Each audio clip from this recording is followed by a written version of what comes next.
think we're just waiting for Councillor now.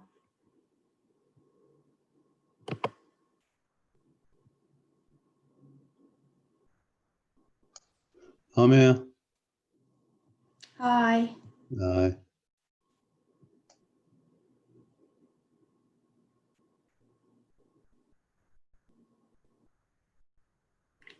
Has anybody heard from Councillor Jones?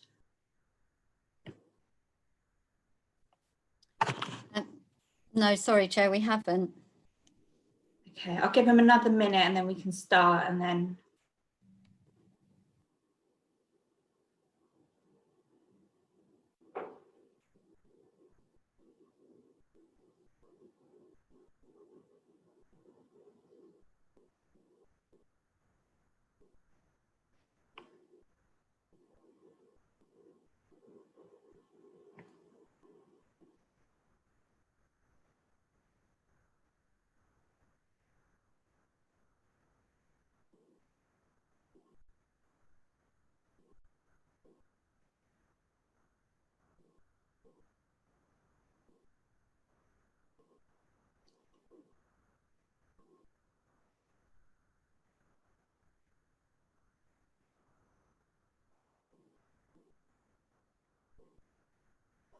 Okay, I think if you make a start now and then hopefully Councillor Jones can join us later on.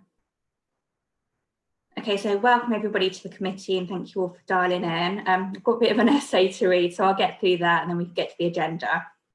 So I am Councillor Edwards, of the Chair of the Human Resources Committee, and I would like to welcome everyone to the meeting, which is being held virtually and in accordance with the Council rules for virtual meetings, which reflect the recently published government regulations. The meeting is being streamed live on YouTube and you will also be available to view the meeting after it's finished.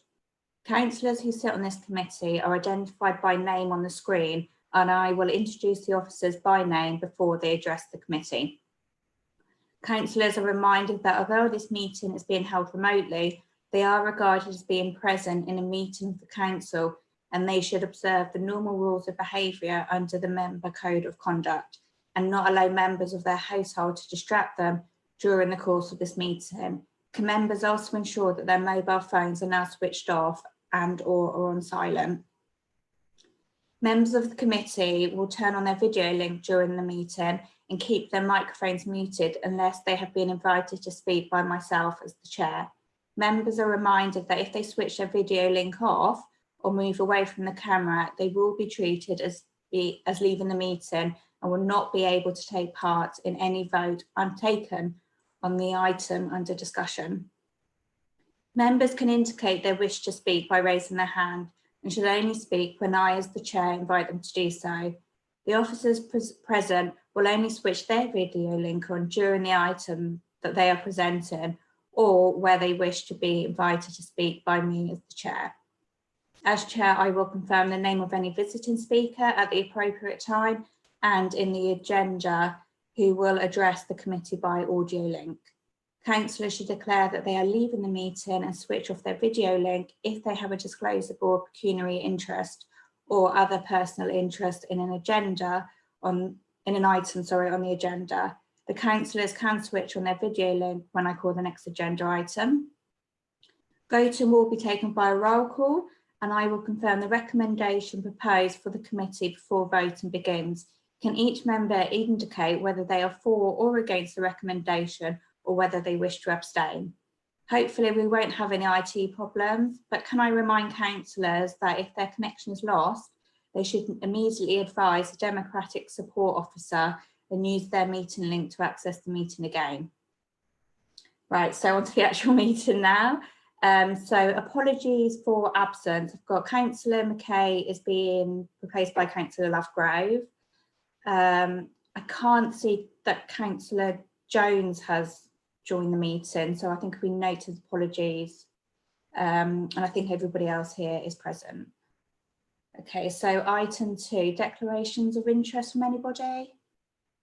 No. And any urgent matters? No. Brilliant. Okay, so we had a meeting on the 4th of September, so last Friday. I appreciate not all of you were able to attend. But we will, so the minutes of that meeting will be approved on the 29th of September, because there was a bit of a quick turnaround on that one. Okay, so item 5, appointments to the Joint Consultative Committee. So I think this is something that I've asked for it to come back because I think it used to work well in the past.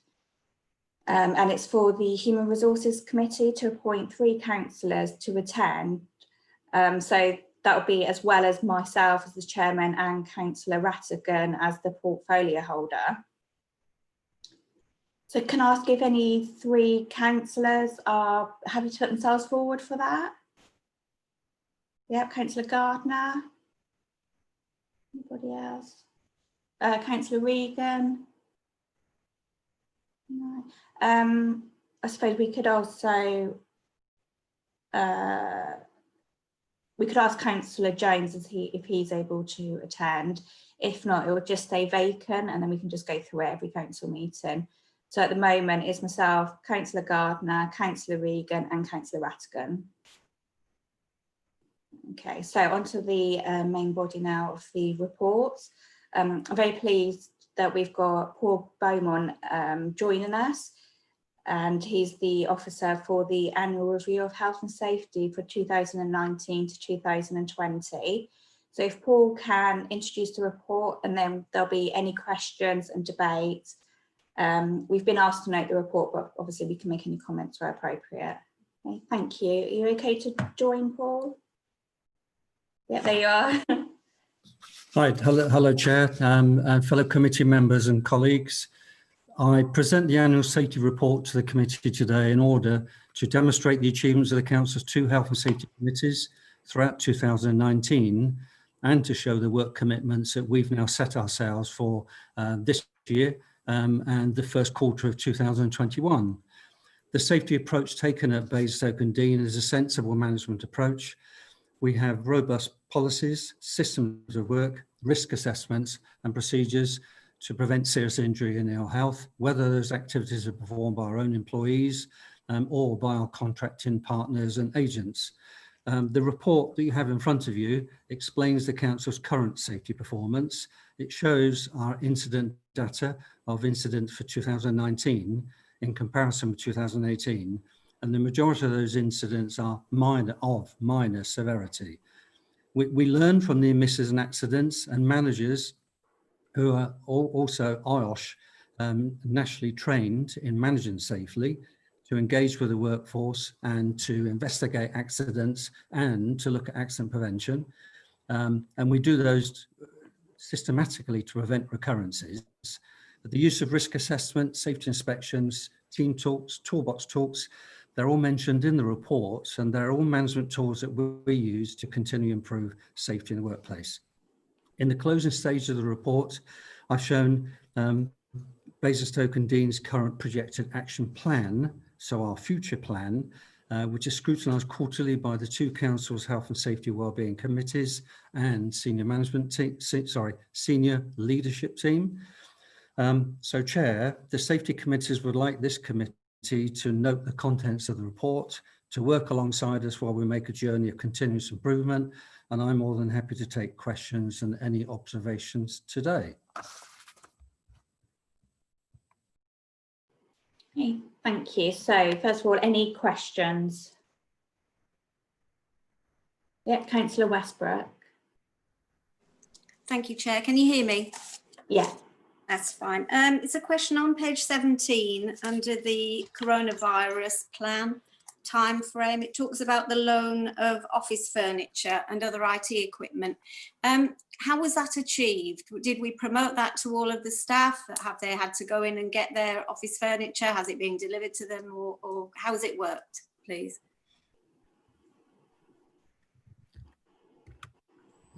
Councillor, we consulted through the Friday email with all the employees with the offer that we could loan computer equipment, which is the PC, laptop, mouse, keyboard, the office chair, and we even offered desks as well to the staff.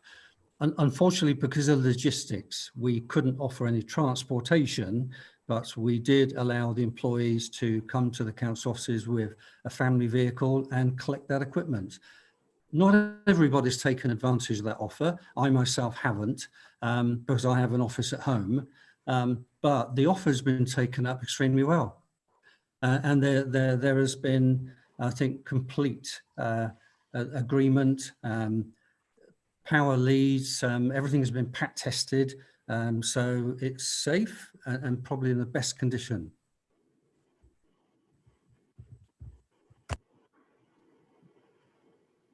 Can I speak now, Chair, again?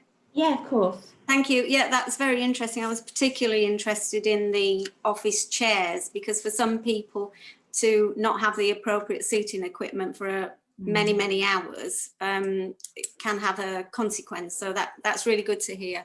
Thank you. Councillor Gardner. Home working.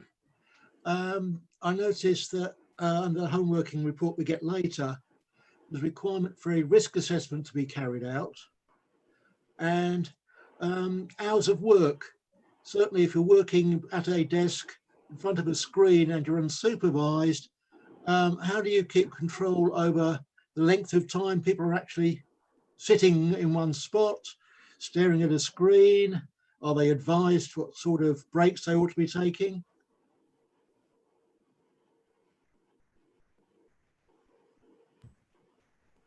Councillor, we have advised staff to take regular breaks. We do that in the office anyway, but again, in the Friday email, we've actually sent out some advice to people working at home.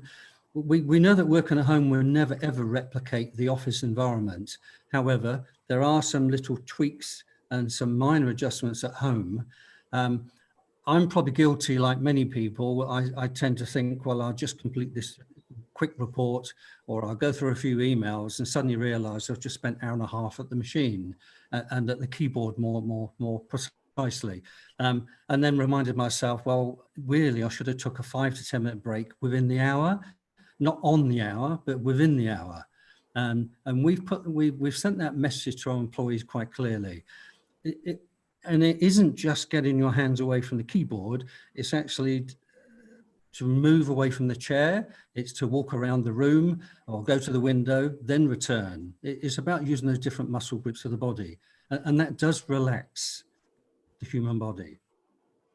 But does that answer your question? Oh, sorry. Partly.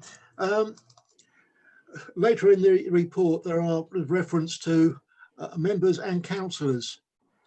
Can this advice also be provided for councillors?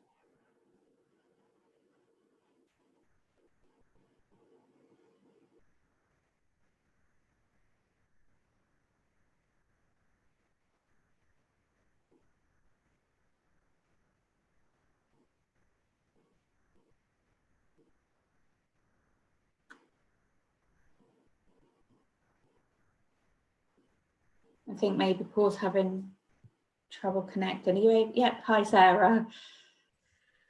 Apologies. I think my colleague's just having some trouble connecting. Yeah.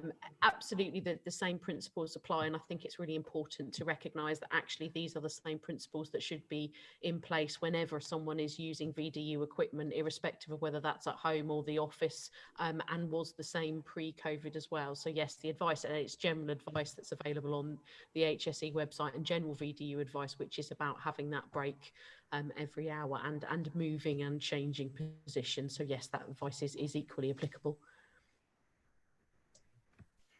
Okay, Can members be directed to it?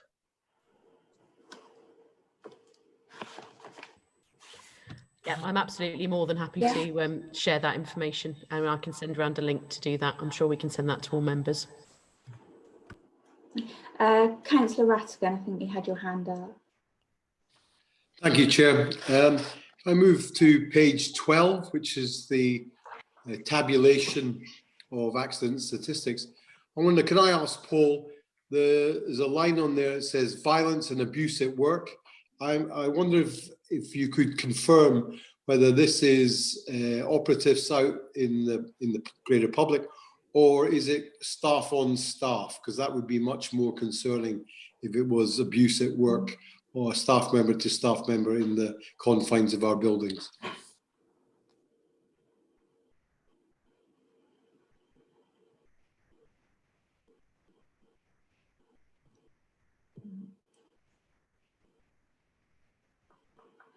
So I think Paul's still having a few problems.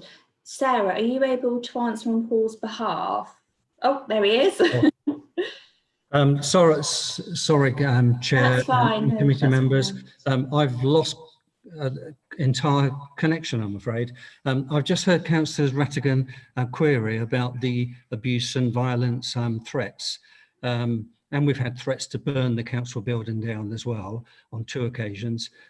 These are, unfortunately, the members of the public against our staff. In the majority, they are the operations team. Admittedly, they're in yellow and orange in the borough, so they're very conspicuous. And some of our CPSO officers as well, who have body-worn cameras, of course. And that has deterred a great deal of the violence and threatening abuse that is meted out on occasions. But those cameras have helped enormously for our car park CEOs and the CPSOs. We've provided handling aggression, dealing with conflict, resilience training to our staff. So, I mean, with the greatest respect, we've told our staff to leave the area, do not engage. If they have any concerns about their work or their presentation, to actually write into the council. And as yet, that has never been taken up and never been used. But we try and distance ourselves and not get involved in any further altercation. Does that help, Councillor? Yes, that's a good explanation. I was just concerned that some of that abuse had been staff on staff within the building, but you've confirmed that's not the case. Thank you. Any further questions? Oh, James. Because yours. Did you get to me? Yeah, it's just I was looking at those slips and trips. They're rather high this year compared to last year. Is there a reason for that, or is it?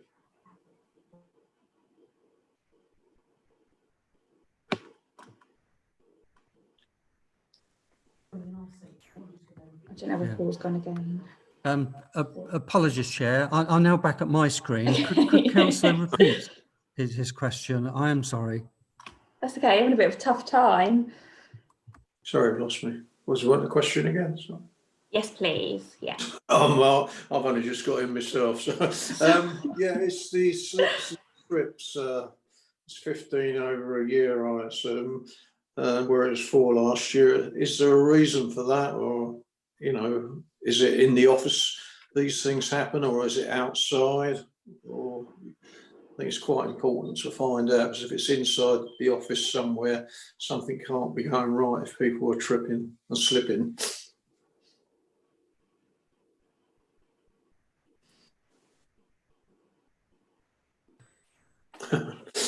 Sorry, Councillor. The slips and trips, these are the people entering vehicles, either alighting or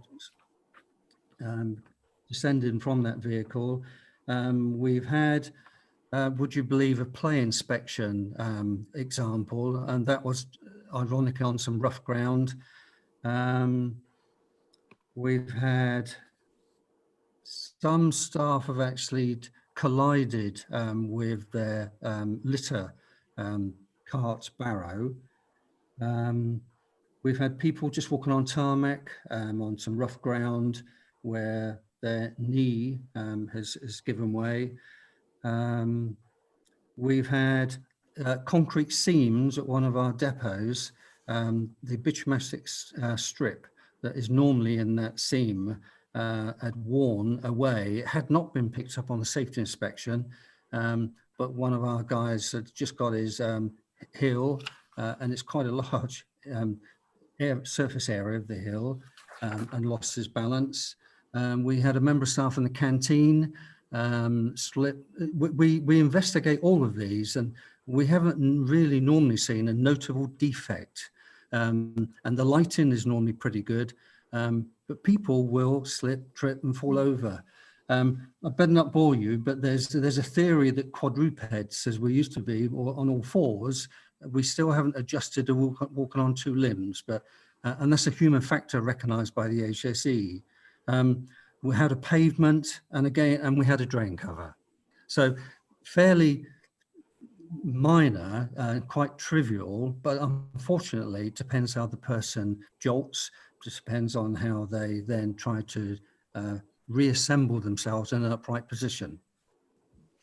I think you've explained it. It's really, the concern was whether it's happening with the 15 trips were in offices rather than outside. We can't control the outside too much at all. So these things do happen. But what you're saying, basically, it's people working outside the office that are tripping. You're going to get trips in offices like anywhere else, but because it had risen by 11, you just wondered why, but I think you've explained it. Thank you. Thank you. Chair. Oh, yeah. Chair, could I just add that, yes, you would expect slips and trips in offices. Historically, that would normally be trailing cables. The beauty, I suppose, of down the depot and at the council offices, we have a really good cable management policy. And that, I suppose, is joint alongside with PAT testing. So we don't use a great deal of temporary cables. We have less and less of extension leads. So the offices normally are pretty safe. Okay, thank you. Any further questions? Are we okay to move on to debate? Any comments or statements people want to make? No?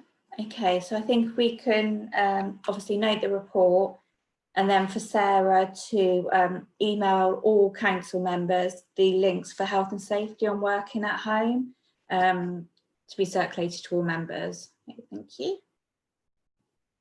Okay, before we move on to item 7, just before I forget, Councillor Jones, before you arrived at the meeting, we appointed some members to the Joint Consultative Committee. There's one space if you want it. Oh, sorry, you're on mute. Sorry. Sorry, Councillor Jones, you're on mute. That is one of the questions I was going to ask, but I couldn't get in. Was what was the committee? Because you've got it abbreviated, and if I had a, perhaps it's me, but all the way through these papers we abbreviate things, and some of them it should be. So it's Joint Consultative Committee on item 5. Yeah. So what is it? What we? So that would be, and we've had it in the past, and I've always felt it worked really well. So that would be with the members of Unison, and then also members of Staff Forum. So if they've got any issues or any points they'd like to discuss, it'll be held in private session, quite an informal meeting, just to make sure that they haven't got any concerns, and if they do, how we can approach it to move forward. Yeah, I'm quite, if there's a space, I'm quite happy. Perfect, thank you. Perfect. Okay, so item 7 now, the staff survey results for July 2020. So this is an update on the staff survey, and if Sarah Cragg from Head of HR is okay to present and then take any questions. Thank you. Absolutely, thank you, Chair. So I'm sure members of the committee will be aware that the council participated in the Best Companies survey in 2017, and we achieved a one-to-watch accreditation status. We participated again in 2019, and staff were asked questions about their experience of working at the council. And we had a good response rate of 72% to that survey, and again we received one-to-watch accreditation. During March, we were scheduled to run focus groups with staff, during which we were going to explore the results of that survey. Obviously, COVID unfortunately arrived and coincided with the time when those focus groups were scheduled. However, I can assure members of the committee that throughout the pandemic, our focus has remained on key aspects of staff engagement, including wellbeing and communication. Obviously, it was important for us to understand the impact of COVID-19 on our workforce. As we know, it's had a huge impact on society at large, but also for our workforce in terms of their lives personally, but also at work. In order to understand this fully, we administered a pulse survey, so a sort of short intermittent survey, which was sent to staff. The aim of that was to gauge their experiences of living and working during the pandemic, how they were feeling, as well as importantly, what support they might need as we continue to live through the effects of COVID-19. So the survey was sent to all staff in July 2020, and they had 2 weeks to complete the survey. The majority of staff received it via email. However, those who don't have regular access to email working in our frontline operations services did have paper copies available to them. So we had 58% of staff who responded to the survey, and it gave us a really rich source of information in terms of how staff were finding working and living during the COVID-19 pandemic. So just draw your attention to a couple of points from the report. So there were a number of positive messages that came through from the survey. So 85% of those who responded felt very informed or fairly informed about changes at the council as a result of COVID-19. 84% of those working from home said they'd like to work from home more often than they did prior to lockdown. Over 84% of staff strongly agreed that their manager cared about their well-being, and over 75% said they had the management support they needed to do their job effectively. It's also important that we take account of the messages from the survey that we need to explore further or that we need to address. And again, these are highlighted in the report. So less than half of the respondees agreed or strongly agreed that they could relax and not think about work when they're not working. Of those who hadn't been working in the office, over 40%, 41% said they were uncomfortable or very uncomfortable about the possibility of coming back to work.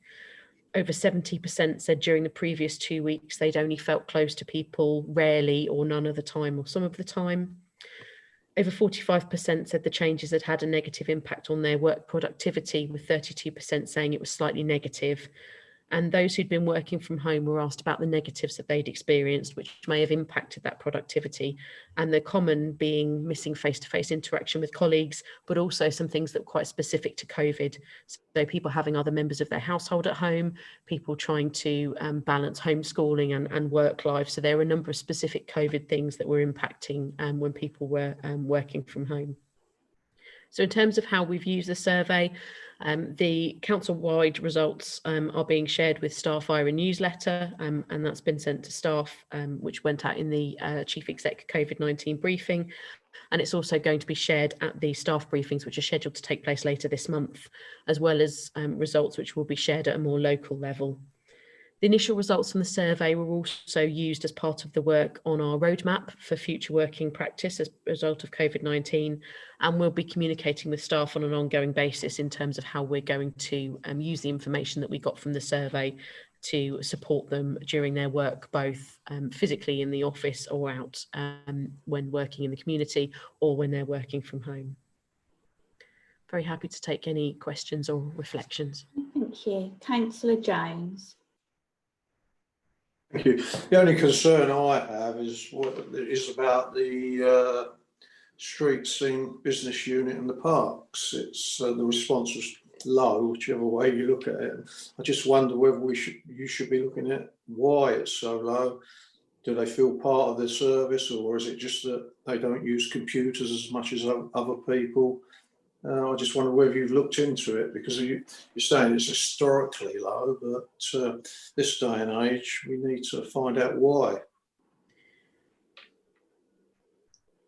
Thank you, Councillor. Yes, absolutely. And when I say that it's historically low, that's not to suggest that we're not taking any action around that. So as I mentioned earlier in my summary, we did provide paper copies to those staff in operations who don't have day-to-day access to email as part of their working day.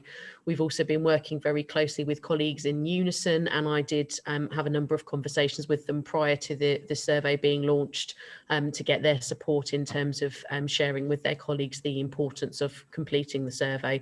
But absolutely, we have more work to do with that group of staff, and we are continuing with every survey to try and work with them to understand what the barriers are to them completing the surveys. And as I say, we did attempt to overcome some of those by providing a paper survey We didn't provide them with questions about working from home where staff haven't been working from home. So we tried to provide a shorter survey as well, because we've had feedback that sometimes the length of survey can be off-putting. So we have tried to put measures in place to address some of the barriers there may be to completing, but we would obviously see that as an ongoing piece of work with that group of staff. Councillor Jones, want to come back? The only, that's very, I'll ask a silly question, but with my background, it's where I would be, where I used to work. Is there enough, because they're not working at desks, a lot of these people, do they get enough time to fill these surveys in? And I know it doesn't take long to fill a survey in, but if you're out on the streets doing different things, is there enough time given to them to fill these surveys in? No, I think that's absolutely a very valid question. And again, we've obviously been working with the management teams to enable staff to have the time to complete those. So there's having the opportunity to complete it, which is the time and the paper survey. And then there's understanding what barriers maybe historically are in place in terms of people not wanting to complete it. But yes, we did encourage staff to complete it and to take the time to fill it out so that we could understand their experiences, and those that have completed it in those areas. Obviously, it's been a very helpful source of information, but we will continue to work, especially with colleagues in unison, to encourage staff to complete it. And I hope that as staff see that what they've shared across the organisation is utilised in a positive way, that will encourage more people to want to fill out the survey, because they can see that it's worth them sharing their views. Okay, thank you. So, Councillor Gardner. You referred to COVID-19 and staff with childcare and homeschooling responsibilities. How have we fitted that into their normal working day? So as you may be aware, and I think it's alluded to in a later report, there have been a number of mechanisms that we've sought to communicate with staff during the pandemic, including chief executive briefings and including our frequently asked questions, our FAQ documents for staff and managers. And through those, we were very keen earlier on to empower managers to actually manage these things at a local level, because we had two things to try and balance. We obviously needed to continue to provide our services for residents. They're important all the time, but they're especially important during a pandemic. So we need to provide those, but also we needed to try and enable staff to balance the pressures they had. And that wasn't just childcare, that was people looking after those who were shielding, whether that's people in their household or elderly relatives. So a number of staff had these kind of responsibilities, and actually we were very proactive in terms of supporting managers to manage those at a local level. So whether that was adjusting start and finish times, working in a different way to try and accommodate those within the day, and as I say, adjusting patterns as needed to enable us to do that. So we were trying to be very flexible, but also make sure that we could provide the services that we needed to, and as I say, encourage managers to manage that on a local level, because they know their staff better, and also their services in terms of what needs to be done, so that we can continue to provide what we need.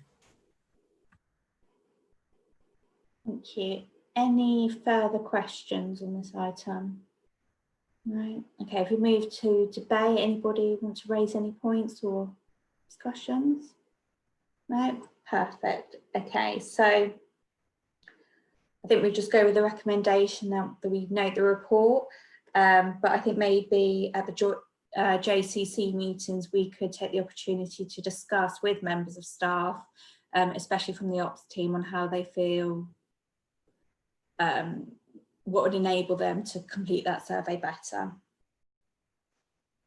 Okay. Oh, Councillor Gardner. Once things settle down, it might be worth having a special meeting of the JCC to discuss the whole approach that we've had to COVID, how they've seen it, and we can take up the survey at the same time in terms of getting people to complete it. Yeah, sounds perfect to me. Okay, we'll do that. Okay, so item 8 now is the employment termination course for 2019 to 2020. Again, we've been asked to note the report and Sarah Cragg to introduce it. Thank you, Chair. So this is an annual report that's provided to the committee, and it provides information about the cost of redundancies, early retirements, settlement agreements, what were previously known as compromise agreements, that have taken place during the complete financial year.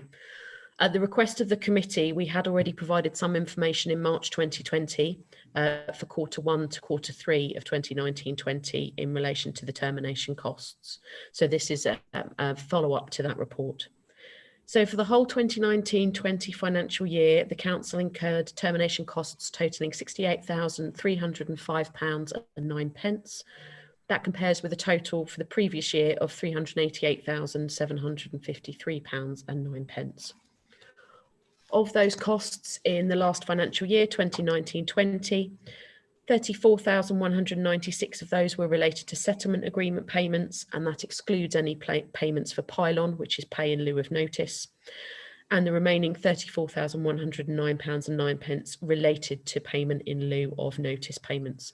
So payment in lieu of notice, where we are contractually obliged to pay notice to members of staff, for example, if they're being dismissed. There are occasions where it's not practical for them to serve their notice by coming into the offices or to undertake their role, if, for example, they're on long-term sick. So therefore, on those occasions, it's appropriate for us to pay in lieu of notice or pylon. All the payments referred to in the report were made in accordance with the Council's pay policy statement, constitution and financial regulations. And when termination payments, as I've outlined previously, are made under settlement agreements, they're a result of a negotiation process which seeks to balance the need to compensate individuals for loss of office while protecting the Council from future claims. So in all of those circumstances, the amount that is paid is based on legal advice and relates directly to the level of financial risk that the council would be exposed to should the matter be brought to the employment tribunal. And as I say, that's all done in relation to and in conjunction with legal advice received by the council. Happy to take any questions. Councillor Gardner. In terms of the settlement agreements, we talk about minimising the cost in relation to it going to a tribunal. Do we look at the likelihood of it going to a tribunal, or do we just assume it will?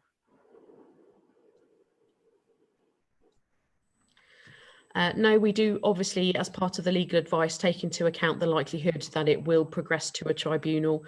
Some of those payments were actually made subsequent to individuals leaving the employment of the organisation, and that was part of the sort of pre-employment tribunal process. So not all payments are made before the tribunal process is entered. So yes, that is part of the consideration in terms of how likely it is to progress, what the likely financial liability is for the organisation, and what our chances are of being successful at a tribunal if it was to progress there. Councillor Jones. Well, if we went to tribunal, we'd be seeing where the disputes were and obviously whether you won or lost. But with these payments, we as a committee can't see what's been going on. It seems to be, in my view, you're paying out because one, if you lose, the costs will be greater, or the costs that are going to court might be greater. I don't know how you work these out legally, but surely as a committee, if we're having these costs, we should know why the costs were there, if you see what I mean. We don't need to know the individual, but if there's something going wrong within the organisation and we can't actually win a case because something is wrong, we should, as a committee, should know what's going on and has it been rectified, if that makes sense.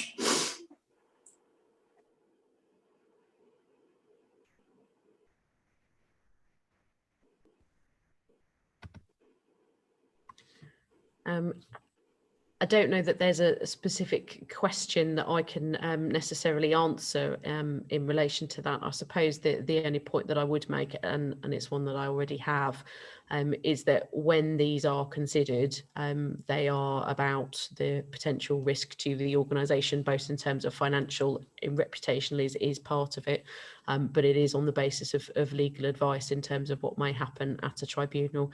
And as I say, the other point that I would make is in terms of the overall figure of the 78,000, not all of that is in relation to settlement agreements. So almost half of that is in relation to payment in lieu of notice, and that could be individuals that we've just dismissed because of their sickness sickness absence because they're no longer able to return to work. So only, as I say, half of that amount actually relates to settlement agreements at all.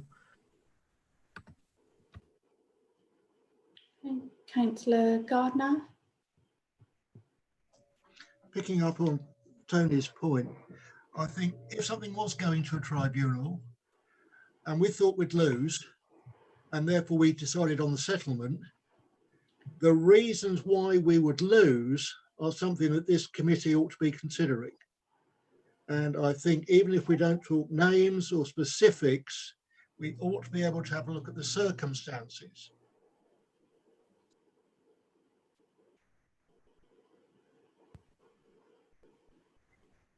So the difficulty we will have in relation to these is because they are a relatively small number of individuals, that actually if we were to discuss specific circumstances in terms of cases, it's highly likely that individuals would be able to be identified in terms of who certain payments were made to.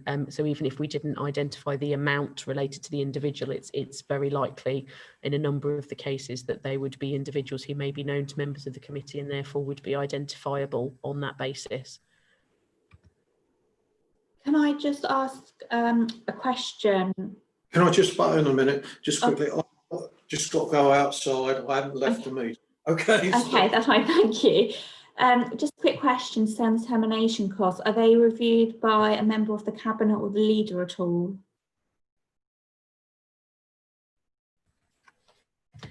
So the visibility in terms of the overall termination costs are within this report. So this is the mechanism in terms of this committee by which that is reviewed. As I say, in terms of internal review, they're not decisions that are taken by myself or actually my predecessors, as these would have been.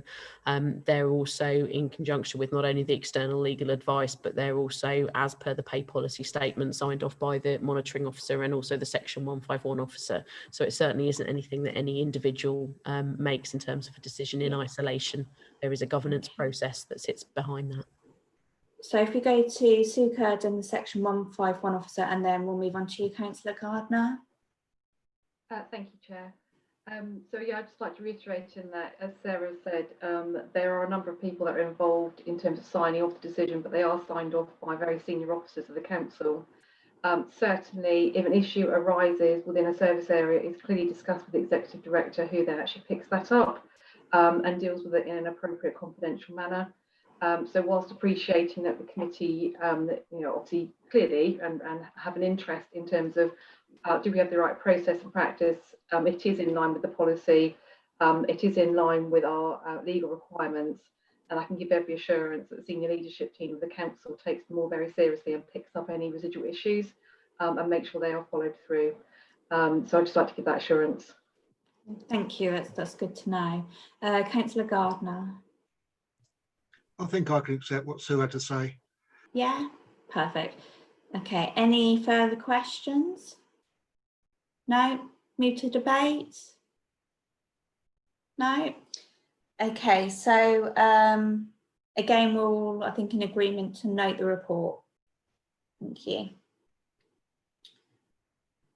Okay, so agenda item number 9 is HR operations and workforce update report. So again, Sarah will present it, but this report sets out the key indicators for people and management information on the first quarter of 20 to 21 and makes comparisons with the previous year's performance where applicable. Thank you, Chair.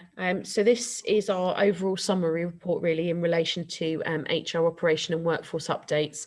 There is a substantial amount of information within this report, as there normally is. So this is the one that comes twice a year, so to both committees. So I'm going to propose to go through a couple of sections, and then if there are any questions, because I think going through it all in one go is an awful lot of information to cover, if that's okay. So really just to take it through section by section and to pick out a couple of elements from each, and then, as I say, happy to take any questions. So if we look at our establishment and turnover, you'll see in turn section 3.1. So our overall headcount and full-time equivalent figures are continuing to slow, slight decreases year on year, but are broadly static. We continue to employ staff on a predominance of full-time and permanent contracts, and also broadly equal numbers of men and women. Our age profile of the workforce also remains stable, so we have about just over 50% of staff falling within the 35 to 54 age range, which again is broadly comparable with the previous year. You will note, and I'll come on to later in terms of our equality action plan, that representation at either end of the age range, so the 16 to 24s and the 65 plus, is lower than some of the other age groups, and they are areas that we are focusing on. The committee were particularly interested in previous meetings around exit information, so we wanted to include a little bit more around that this time. So the number of staff that left the organisation the previous financial year had decreased by 22% compared with the previous year. The Q1 figures do suggest a continuing downward trend. However, I think the impact of COVID-19 and everything that's happened in the first quarter of this year, I think it's very difficult to draw long-term conclusions from that. So you'll see the reasons for staff leaving are as set out in the tables below, and in terms of where staff had left from. But I particularly wanted to focus on exit questionnaires, because again, I know that's something that's been a topic of conversation previously. So of the 70 leavers in the financial year, we had 27 who completed an exit questionnaire. Clearly, that's something we want to continue to focus on in terms of increasing those numbers, because the more information we get back, the more rich the data that it tells us. But just to pull out some key information from those who did complete those exit interview questionnaires. So with regard to the job, the majority indicated they valued the benefits provided by the council, and that they felt those and the pay were fair and the levels of responsibility were reasonable. They were satisfied with learning and development opportunities and felt they had good job security, although there was a more negative response in terms of there being sufficient opportunity for promotion. Again, that's potentially something that might not surprise us as an organisation. We cover an awful lot of services, and we have a relatively small number of staff in terms of covering all those services. So there aren't layers and layers and layers of management for people to progress through in certain specialist services. So therefore, there may be some limited opportunity for promotion in some of those services, albeit we try and encourage internal development and growth wherever we can. The majority of those who left, who completed the questionnaire, indicated they choose to work for their line manager again, and gave some positive feedback about their experience of them. And 85% of those said they'd recommend the council as a place to work, which again is a very positive indicator. As well as specific categories around why people leave, which are the ones on the previous page. We like to ask, as part of these questionnaires, a little bit more detail in terms of what influenced people's decision to leave. So 15 cited job satisfaction, 13 personal family commitments, 13 work-life balance, 13 pay, 12 team morale, and 11 quality of management. Again, individuals can select more than one of those factors, so that can be one individual picking all of the above, or one or two of them. I think it's really key to emphasise that if there are specific issues that are raised in relation to a particular service, a particular team or a particular manager, then those are followed up. Obviously, we want to try and protect the anonymity of those staff that are leaving, but they are fed back to individual service areas where we need to do so. And obviously, we'd get the permission of the individual to do that where they could be identified. But those issues are followed up. So we don't just want, when people leave the organisation, their feedback to sort of leave with them. These are live documents that we want to actually take some learning from. Our key bit of work, which we continue to focus on, is around encouraging more staff to complete those exit questionnaires, because again, the more of those that are completed, the richer the data is that it's provided, and the better it is for trend analysis. But that's something that's very key for us to focus on. I'm going to pause there just because I'm very conscious that exit questionnaires and leave was a topic previously. So happy to take any questions on that particular area. Any questions? Yeah, Councillor Westbrook, I think you got in there first. Thank you, Chair. It's a question for Sarah. The leavers data, we've got reasons for leaving, we've got the service areas, we've got the length of service. I think at a previous committee, we asked if this could also be done in grades, because it might be useful for the pay project that was going to be going on over the next 18 months. And I don't see it on here.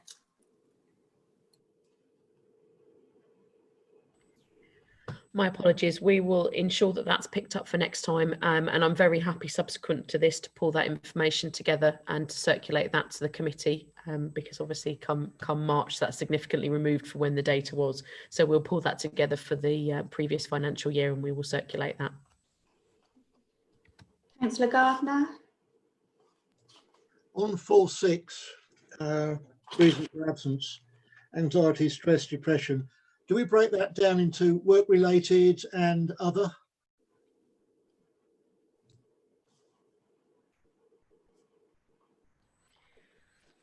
Apologies, is that under the sickness absence? So 4.6? Was that the table you were referring to, Councillor? I'm looking at 4.6, Okay. anxiety, stress, depression and other psychiatric illnesses. Do we actually break that down into anything that's work-related?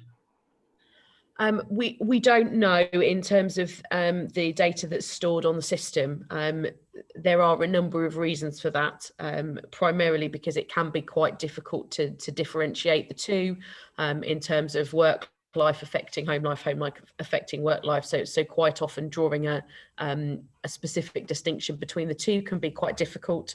Having said that, where we have identified that there are issues which are wholly or partly work related, we do have a stress risk assessment which we undertake with staff, which enables us to work through in a reasonably systematic way which elements of their role might be affecting or exacerbating their levels of stress or anxiety, so that we can try and address those with them. Councillor Reid. And Thank you, Chair. Just to go back, actually, yeah. just back to the leavers exit questionnaire. Just a question for Sarah, really. So if we're getting only, well, just under 40% of leavers actually completing the questionnaires, it would suggest that the data we've got is sketchy, to say the least. There's a reference in 3.9 to further work being undertaken to encourage more exit questionnaires to actually be completed. But I wonder whether Sarah could be more specific about what that work is. Thank you, Councillor. So we are looking at the timing of when individuals are sent those questionnaires, because inevitably if it's too close to individuals leaving, potentially people are trying to sort of wrap up the work that they're doing, but also if it's too long after they've left the organisation, they've kind of moved on. So we are looking at that. Another piece of work that I'm quite keen to undertake with the team is to do some more individual sort of qualitative conversations with individuals who have left the organisation, to understand from them actually when would have been a good opportunity to send it, and actually what barriers did they find to completing it. So not wishing to make anyone feel like they're being hounded, but actually to try and understand for people who have left the organisation what it was that got in the way of that. So it's trying not to assume that we've necessarily got all the answers to that, but understanding from those who didn't complete it what got in the way. And I think then acting on that appropriately.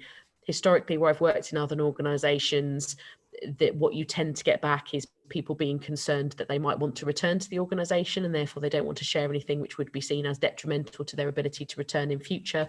So those are the kind of things that typically tend to come back. But as I say, I don't want to overlay that onto our organisation. It's important that we ask those involved directly.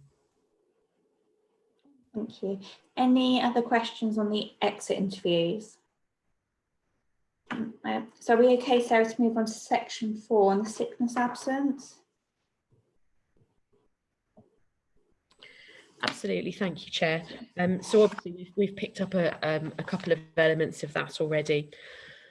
So this is the sickness absence for the last financial year, so 1920, and also reporting the first quarter of this year. So the average days lost for quarter 1 of this financial year is 1.79 days. Just to provide the comparator, quarter 1 for the previous year was 1.63, so it is up on that number. And our overall absence for the 1920 year increased to 8.5 days on average. I think it's important in both of those to emphasise the impact of COVID, and especially initially in the pandemic, of those members of staff that were required to self-isolate because the testing wasn't available for them to return to work. So therefore they had to self-isolate for the entire period that they were required to. At the moment, that has been recorded on the system as sickness absence, because it enables us to capture all sort of required absence, although it won't impact people's sickness pay, etc., in line with government guidelines. It's also important to emphasise that we've slightly changed the way that we report zero absence to a rolling 12-month period, just to make that data a little bit more realistic, because where we had it sort of accumulating during the year, it didn't really quite make sense in terms of how it was reported. So I think in terms of our overall absence, and again, we've alluded to this already, I was going to draw attention to the top 10 reasons for absence. Clearly, those so far this year in 4.8, COVID-19 self-isolation is the second highest reason, and I've just alluded to that. But for both last year and the beginning of this year, the anxiety, stress, depression, and other psychiatric illnesses remains our main cause of absence, and not our only focus, but a significant focus of our wellbeing activity. I think it's also important to point out that this isn't something that's unique to us as an organisation. Mental health related absence continues to be the main cause of absence across public and private sectors. And there's a CIPD Simply Health report referred to that actually mental health conditions are seen to be prevalent and increasing. We've also had some challenges in terms of anecdotal experience from our own members of staff, where they found it difficult to access mental health services in the community, which has potentially extended the period of time that they've been absent due to underlying mental health conditions that they have. So it continues to be a focus for us, and I think continues to be across all employers in both public and private sector. We are continuing to try and provide measures to support staff who are suffering from anxiety, stress and mental health issues. That includes our employee assistance programme with a 24/7 counselling service. We also have our mental health champions. We were due to have a second cohort of mental health champions trained. Again, unfortunately, COVID didn't enable us to undertake that training, but that is still in the schedule for us to do, so that staff have got colleagues that are specially trained to support them where they are suffering from particular mental health issues. And we also have our occupational health service, which again is utilised by staff when staff are absent, but also if there are concerns more generally around staff's mental health condition or stress or anxiety. So it certainly is something that continues to be a concern for us. I'll talk about wellbeing activities slightly later in the report, but again, it continues to be a focus of that because it does drive a significant proportion of our sickness absence. And as I say, that's the same across all sectors. So it's a societal problem as well as one for us as an organisation, but it's something we're very focused on. Any questions on the sickness absence? Councillor Jones. Yeah, the question I'm going to ask is, with the different sicknesses, mental health and physical, do we log them against the departments they work in?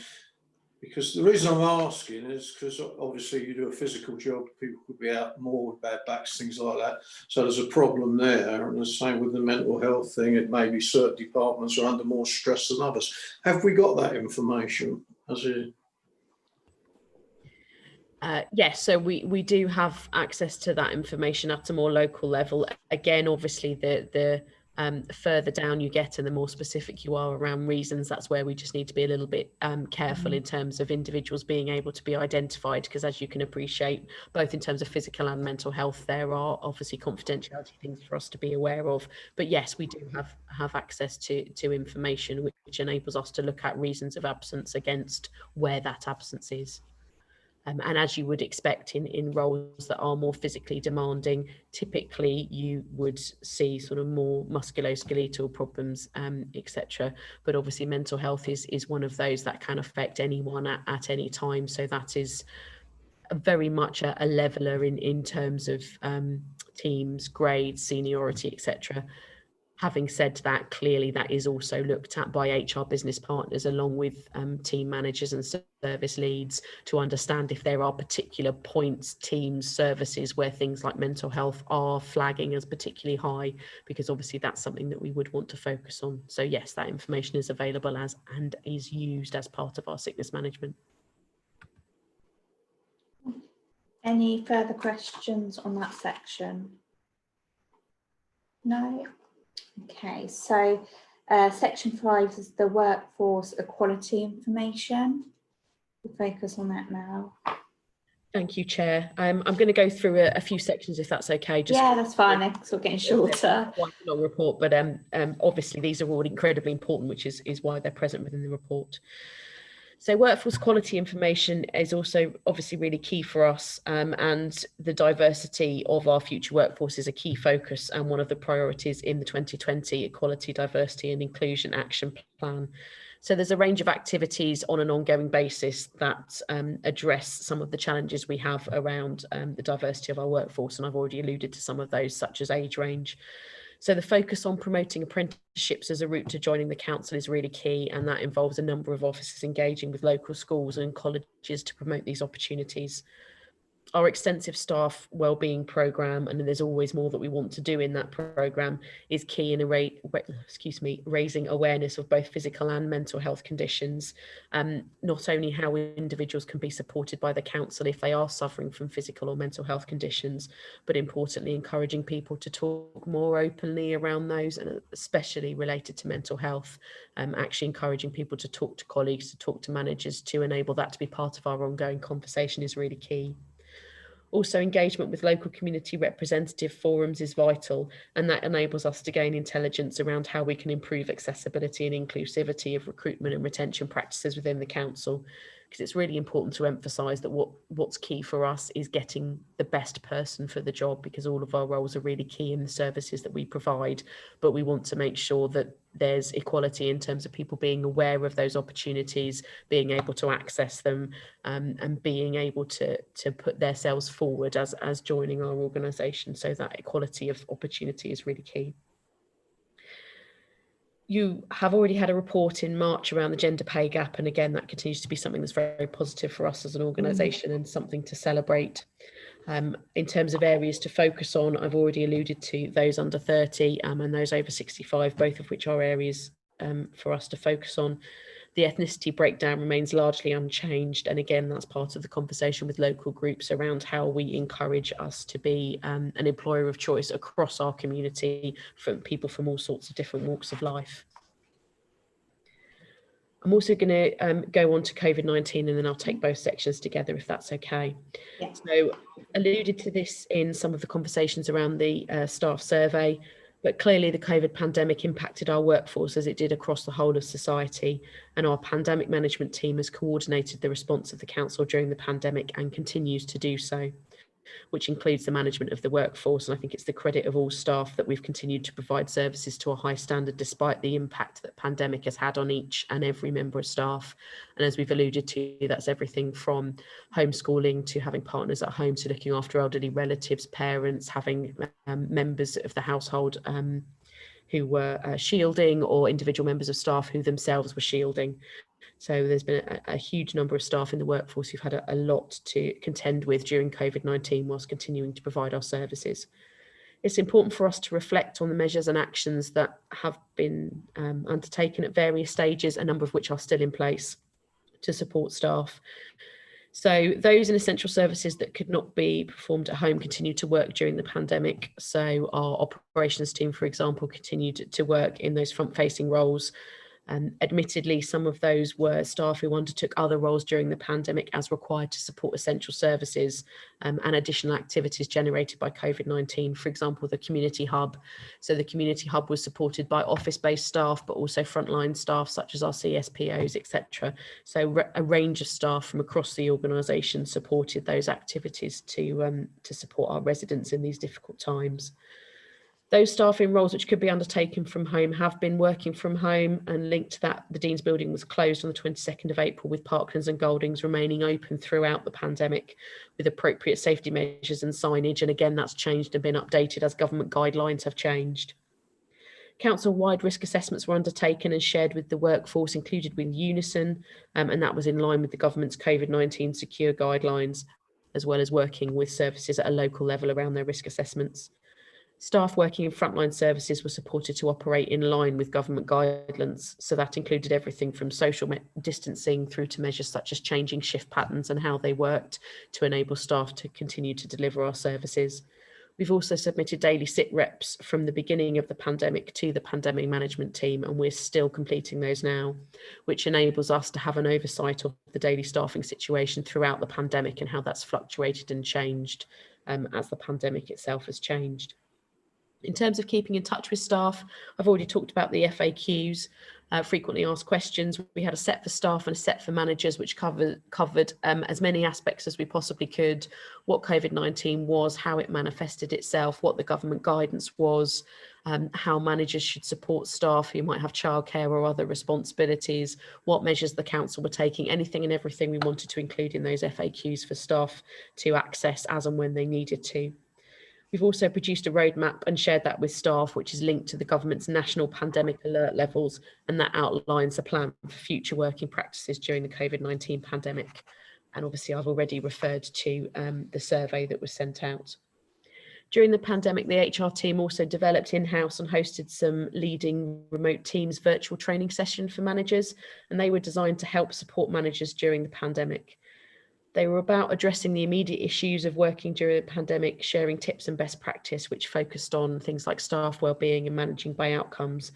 85 of our managers across the organisation attended those sessions with some really positive feedback around staff managers feeling more confident to manage their teams, and also valuing the bite-sized training format, which is something that we're looking to roll out in future in terms of some of our other HR training.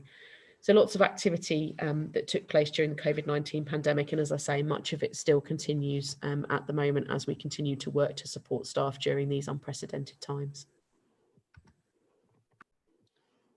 Thank you. It's quite a comprehensive update. Councillor Westbrook. Thank you, Chair. I don't know whether other members agree, but under the COVID section, I would, if everybody does agree, like to note our praise of the staff for their flexibility during the COVID and all the hard work that's gone into continuing to provide all the services that they've done, working in other departments where necessary, other teams. If everybody's in agreement, I wonder if we could note something in our minute on that.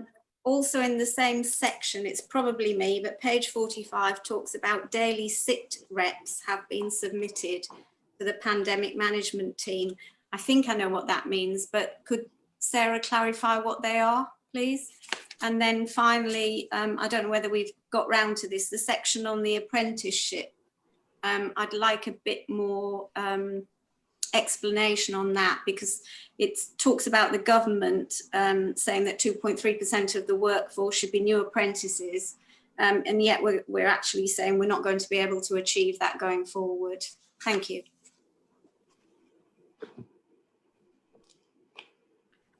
Thank you, Councillor. Okay, I'll take each of those points in turn, and certainly I'm sure staff will welcome the thanks in terms of the work that they've undertaken. I've heard some really fantastic stories of staff going over and above to make sure that food is delivered, that medicines are delivered, that people are balancing all kinds of responsibilities and still trying to undertake their role to the best of their ability. So I'm sure that will be very welcomed. My apologies in terms of sit reps and not explaining that further. So these are sent from each service on a daily basis to the pandemic management team, and that sets out which staff or numbers of staff who are contracted to work on that day, numbers who are working on site, whether that's out in the community or those that might be working on campus in Parklands and Goldings.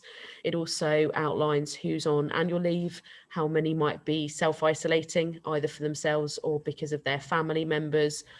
It also outlines at the beginning those who weren't physically attending work because they were shielding, etc. So there's a huge number of categories that the sit rep covers, and it really enables us to have a detailed understanding on a daily basis of what staff we have in, where they are, who is unable to come to work because they're self-isolating, etc. So it was really valuable for us and continues to be throughout the pandemic.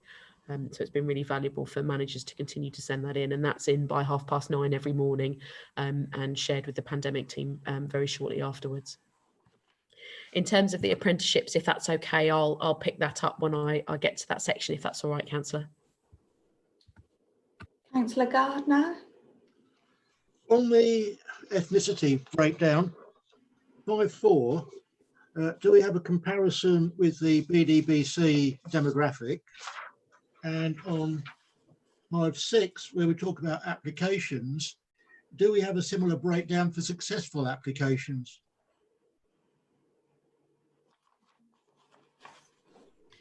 So in terms of the BDBC comparator, I think that was something that was brought up at a previous committee and was circulated, but I'm more than happy to recirculate that in terms of the comparator and around successful in terms of ethnicity. I'll need to follow that up separately and I'll come back to you on that point.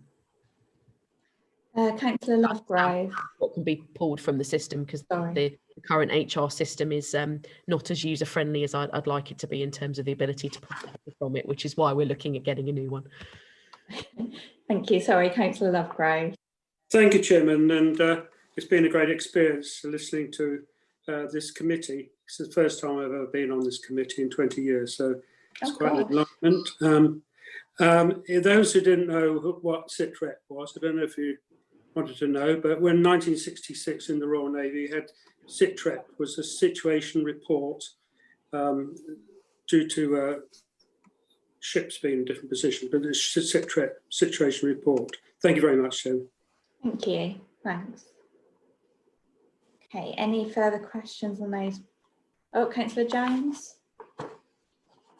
Just like to ask a question about the council in general. How are we dealing with staff who have to self-isolate because they've either gone abroad and they suddenly found they had to isolate, or they've been in a pub and the pub has asked them to, because someone's with COVID? I just wonder how are we dealing with that?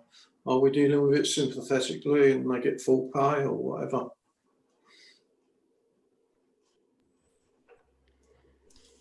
So we're very much having to look at those scenarios on a case-by-case basis, and the reason that I say that is obviously because things are changing so quickly. It can be very different in terms of the circumstances that individuals have. For example, when a member of staff is going abroad, are they going abroad to a country which they know they're going to need to self-isolate when they come back, or actually is that changing whilst they are abroad? And again, we've had both scenarios.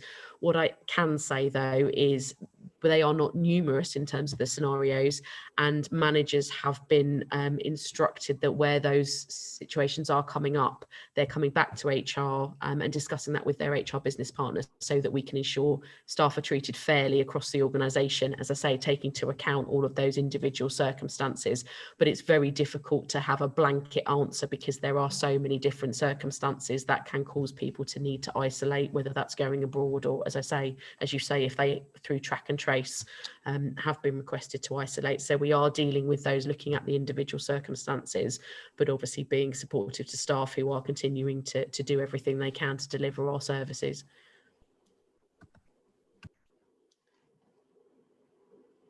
Any further questions on those points? Councillor Gardner. COVID-19 has given us alternative ways of working. Are we looking to see how we can continue with that when the pandemic is over? So sorry if I interrupt there. The next bit Sarah's going to present on is smarter ways of working. So that may answer your question. I think it's likely to. I'll hold the question. Yeah. If you're happy, I'll present that and then feel free to come back in if it doesn't. I'm more than happy to take it at that point. Okay, I think that's quite a nice way to start section 7 then, so smarter ways of working. Yes, that was beautifully segued. Thank you, Councillor Gardner. So wanted to do a brief update on 2 of our key programmes, Smarter Ways of Working and the Pay and Benefits Review, both of which are part of our overall transformation programme. And just as a reminder, really, that's about the organisation being fit for the future. So you'll all be aware that we have huge ambitions as an organisation in terms of what we want to do for our borough and our residents. And actually it's important that internally we're in a place where we can deliver all of those ambitious things that we want to do. So smarter ways of working, firstly, is a key part of that. So again, you'll be aware, and this has come to committee previously, that we had always planned to undertake a smarter ways of working programme. That was about supporting staff to move away from every member of staff having to be present in the office all the time to be considered working, and that we would instead have a workforce that was more flexible, could undertake work from home and or other locations as required to enable us to best deliver our services. Obviously, COVID-19 somewhat leapt us forward in terms of enacting that programme, because staff went from predominantly working in the office to predominantly working from home overnight. Clearly, that wasn't how the programme was designed to work, but that's where the circumstances slightly overtook us. And that has presented some challenges in terms of the speed that happened. But also, I think it's important to recognise that it's enabled a number of staff, and it's reflected in the survey, as I mentioned earlier, to see some of the positives that can be achieved through working from home. And through the survey, staff reflected on not having to spend time commuting, able to be more flexible in terms of start and finish times, and all sorts of positives they had from working from home. So it's really key for us that the positives that have arisen from COVID-19 and the impact are taken forward. So the Smarter Ways of Working programme is split into 3 elements, or 3 work streams: workspace, digital and people. So a key element is the digital side, one of which is the rollout of IT equipment to staff to make sure that they can successfully work from both home and in the office, and to be able to transition between the two. So at the beginning of the pandemic, there was some very immediate deployment of IT equipment so that staff who had no means of working from home were able to do so. However, we're also aware that a number of staff are working with equipment that is not as fast as we would want it to be, or doesn't quite do everything that we would hope that it would do. As such, and as was always planned as part of the Smarter Ways of Working programme, we are doing a rollout of corporate laptops across the organisation. That commenced at the end of July and is scheduled for completion in November 2020. Obviously, all of that is with the caveat of what may happen in terms of COVID-19 and second spike, but that aside, they are the plans that we're working to. In addition to that, we've also had some fairly swift introduction of digital solutions to support our required ways of working.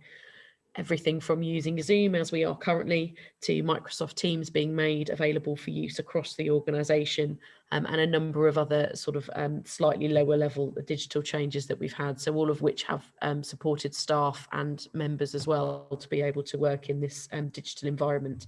And again, a number of those things like Microsoft Teams are things that we were always planning to move to in the longer term. It's just been accelerated a bit and will continue moving forward. Similarly, the Leading Remote Teams training session that I alluded to earlier on, although that was designed to address some of the immediate issues of working in the pandemic, clearly it also lays some foundations for what we need to think about in terms of smarter ways of working moving forward. So things like how we ensure that we engage with staff, that we continue to communicate, that we have an oversight of staff wellbeing and we continue to support staff, that we manage more by outcomes, so what staff are able to produce rather than just making an assumption that if they're present in the office they're working, and if we can't physically see them they're not working. Clearly COVID has illustrated very clearly, as a number of companies are ahead of us in understanding, that that's not the way that it works, and we need to enable our workforce to be equipped with managing in that different environment, so that irrespective of where people are working, we can ensure that they're continuing to deliver what we need them to.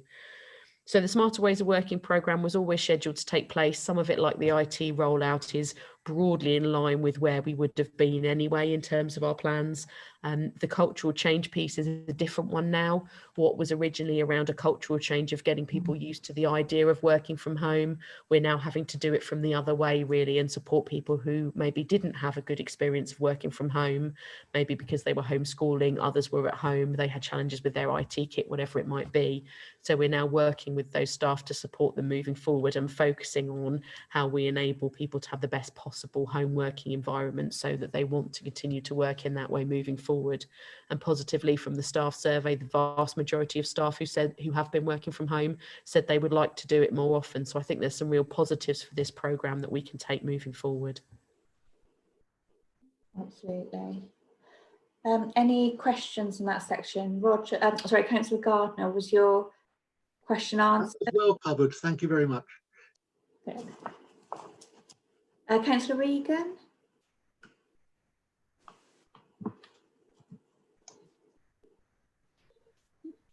Hi on. You're on. Oh, thank you. I'm all for working at home, and but it does worry me about the. I've touched upon it. It's the business about mental health actually, because some people need to go into an office for the company, and it does say mental health a lot of good. I mean, it's like being portrayed some panacea to all problems that we all work from home, and I can see the benefit of 2 days working at home and 3 in the office, etc., on a rota. But it does worry me that this rush for working at home really is pretty cost-driven. Actually, a lot of it, apart from the COVID, etc. So I'd like to see what more explanation about what support for people who don't want to work from home.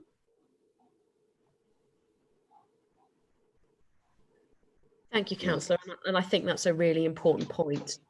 As the situation stabilised nationally and the alert level came down to level 3, we were able to accommodate a few more individuals within the workplace. So where individuals had underlying mental health conditions that were being made worse by them working from home full time, we have been able to have a number of those individuals back in the workplace for a number of days a week. And again, that's dependent on their individual needs. Some have come in for a day a week, some have come in for more. So we have been able to support those with underlying conditions who have found it particularly difficult to work from home. That's not to say that those who don't have a diagnosed underlying mental health condition may not on occasions have found it very difficult. And certainly the feedback from the survey was that people were missing face-to-face interaction with colleagues. Again, things like the use of Skype and Microsoft Teams go some way to mitigate that. But I think it's really, really important for us to emphasise that when we talk about smarter ways of working, it was never envisaged that what that would mean was every single officer would be at home full time. That was never the plan. It still isn't the plan longer term. It's just COVID pushed us more towards that situation quickly because of the government guidance.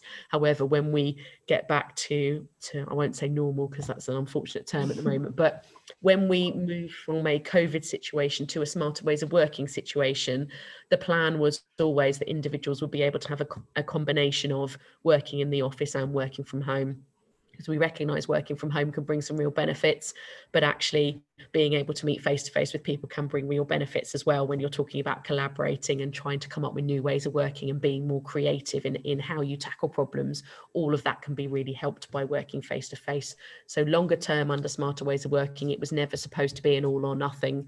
If there are particular individuals where working from home full-time suits them and it's fine for the service, that's something we can explore. But it was always supposed to be a combination of working from home and working in the office, and that's still what we're trying to work towards. It's just COVID meant that we had to do it in a bit of a different way, and we still need to do it in a different way for now, but that's not going to be the plan long term, because we absolutely recognise that face-to-face interaction is actually really important for everyone on an ongoing basis, not just those with mental health conditions. I think Sue wanted to come in next, and then Councillor Jones. Thank you, Chair. I think Sarah's covered a couple of points that I was going to raise. So whilst the intention is always to encourage more home working, because I think it's interesting that there's always been a perception that home working is for the elite few. There's actually quite a number of staff that have shown an interest in working remotely. And I think it's also important to state that Sarah's already noted, if there are specific individuals for a wellbeing purpose that need to be in the office, they can be. And actually it'll be down to individual services to make sure they've got appropriate cover. So it will never be the case that people can't come into the office. And if we had a reason to, somebody could work on site 5 days a week. So I just wanted to reassure the committee that there will be a number of circumstances. So whilst we may have a general underlying principle, there will be a number of circumstances that will work around that principle and will accommodate as we need to, but certainly want to encourage people to actually try it. And, you know, and as Sarah's already alluded to, for those people that have had a not great experience of working from home, it's actually how we work with them to encourage them to do that in the future and understand what those issues are. Thank you. Councillor Jones, want to come with your question? Yeah, I think you've answered most of it, but I'll just make a comment about working from home. Not everybody lives in a big house or got a spare room to sit in. And I think we ought to be aware of that. So if people don't wish to work from home, they should be able to work in the office. And I think that was covered just now, but I think long term, what I don't want to see, what I wouldn't like to see, that, oh, you can have this job, but you've got to work 3 days at home, you're living in a small flat or something with children. It's just not acceptable. I think you've already given me the answer, but I'll just highlight where I'm thinking, where I'm coming from. Thanks. Okay, thank you for that. Okay, any further questions? No? Okay. Sarah, I think we're okay to carry on to the next section now. Thank you, Chair. And again, I'll do a couple of sections and then take questions on both, if that's okay. So the second programme that I just wanted to refer to is the pay and benefits review. And again, that's something that's come to the committee previously. So obviously, for all of the reasons that we've talked about, the main focus during the COVID-19 pandemic has been on supporting staff across the council to continue to deliver our vital services and also to deliver the extra ones that have been required, such as the community hub. But it's also been important that we continue to try and focus on moving forward key projects to support the workforce into the future, which includes the pay and benefits review. So I've previously alluded to the fact that there are 4 work streams within this review. So the introduction of a new job evaluation system, a review of job roles within the council, review of the full benefits package, and review of spans of control across the organisation. And just really to provide an interim update that following completion of an indicative project plan for the introduction of a new job evaluation system, we've started some preparatory work on that, and we'll be able to provide a full update to the committee in March in terms of progress with that project. Going on to look at health and wellbeing, and again, as I've already alluded to, it's always a really, really important part of the work that we do, but it's especially important at the moment. So prior to the start of lockdown on 23rd of March, as always is the case, the team ran a number of campaigns which coincided with national campaigns around health and wellbeing. So we undertook a sugar amnesty where employees were encouraged to look at the amount of sugar they were consuming in snacks and to swap for a healthier alternative, which included having a nutritionist on site. We supported Go Smoke Free during non-smoke day. So we had to go smoke free on site to give advice to employees who may be looking to quit smoking or cut down on the smoking that they do. During Sport Relief, we also encourage staff to participate in daily office workouts with a dress down day organised for Sport Relief Friday, as well as hourly fitness challenges. In addition to that, since the start of lockdown, we've been looking at how we can try and best support employees in terms of their well-being. So the Chief Executive coronavirus blogs and updates, which have been at least weekly, sometimes twice weekly, have included wellbeing advice, and that's been a combination both of reflecting government wellbeing advice, which has been very extensive, but also advice more specific to us as an organisation, and that's covered some of the points we picked up earlier on around things like continuing to move frequently when you're sat in front of a desk or a laptop, and elements like that, which were key.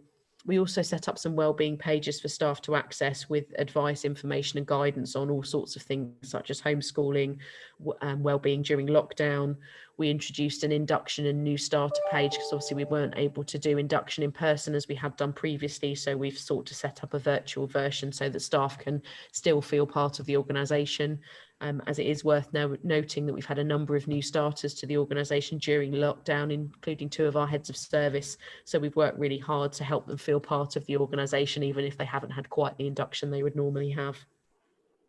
We've also been looking to our mental health champions to provide support, both to colleagues working as part of the community hub, and we undertook some specific training with those working on the community hub around things like safeguarding and dealing with difficult conversations, but also our health champions providing wider advice as and when staff have needed it. We ran some wellbeing exercise. So back in lockdown, when we were only able to leave home to undertake work or for daily exercise, we ran some challenges to support staff to make the most of that daily exercise, both walking and cycling challenges. Mental Health Week also fell during lockdown, and so we focused on some of the different aspects of mental well-being, particularly during COVID and lockdown. So they were things like dealing with relationships. Again, we found relationships were potentially quite strained when individuals were spending more time at home than they were previously, as well as things like health when working again in front of a laptop, etc. We also had several of our staff share their own personal stories of how they managed during lockdown and how they coped with some of the mental health issues and physical health issues that gave them, which I think was really powerful. Similarly, in Mental Health Week, we had some of our male colleagues share their stories around mental and physical health, which again, I think was really important. The team were also able to put together a newsletter for staff, specifically in our parks and street scene teams, around men's health, which again I think was really well received. So, any questions specifically around wellbeing or around the pay and benefits review? No, I think we covered everything off. Okay, are we okay to move on to staff engagement? We are nearly there. Staff engagement, again, I've spoken about a number of these, so I don't propose to go over them again, other than to say, obviously, even during lockdown and during the impact of COVID-19, as well as prior, we were focused on staff engagement as much as was physically possible. So we had staff briefings in September and October last year, which took place in person. Those due in March were unable to take place in person due to COVID. However, a filming was shared with staff. We also got some staff briefings scheduled for later this month, and we're hoping to have some live virtual sessions that staff will be able to join in to hear about what's happening in the organisation. The staff award ceremony took place in September. We've also had our annual calendar of wellbeing activities, as you've heard, and a suite of core skills development for line managers aimed at supporting engagement, wellbeing and individual development. And I'll go on to talk about that in a minute. So organisational development activity, clearly it's always important to invest in our staff in terms of their learning and development. And when times are difficult, that becomes even more so. So last year we spent around 240,000 on staff learning and development. Now that was split into funds that went directly to business units to enable them to manage their training and development activity locally. In addition, a proportion was allocated to enable professional qualification support. So staff undertaking professional qualifications either as a requirement of their role or to enable them to undertake their roles even more effectively.